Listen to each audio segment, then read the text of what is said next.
I'm Michael Belfiore. We're here at the 14th Annual FAA Commercial Space Transportation Conference, and I'm with Jeff Foust, who's an analyst with the Futron Corporation, very much in touch with this industry for many years. Jeff, I was interested in getting from you what your thoughts were about this conference. You've come to a lot of these FAA conferences. Is there anything unusual about this one? Is this one different from other conferences you've seen of this kind? I think there are two things that really come to mind with that. One is the size of the conference.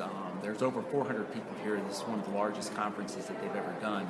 I've been to these conferences in past years when they've had 100, 150 people. So there's a much larger section of the industry, government agencies, spaceports, other people that are involved or are interested in getting involved in this industry showing up.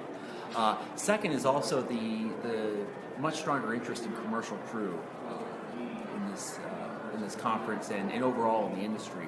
Ever since the President's budget proposal a year ago included a commercial crew program, and that language is now showing up in the NASA Authorization Act supporting that, you've seen a lot of interest in industry in what the future of commercial crew is going to be, but also interest from the government side, making it very clear that they're going to rely on the commercial sector in the years to come to transport people to the ISS, but also to serve other markets, whether it's Robert Bigelow Space Station or other applications. There's a lot of interest in exactly how the commercial crew efforts are going to shape up.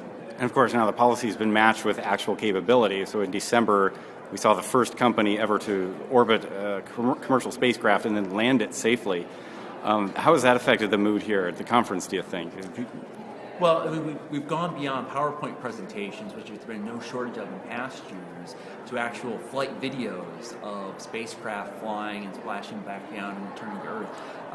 That's a big milestone. It's a big step forward to demonstrate, finally, the commercial sector is capable of doing things that were once in the purview simply of NASA. So it's a big step forward. So you see anything on the horizon for 2011 that might be as dramatic as last year's SpaceX flight?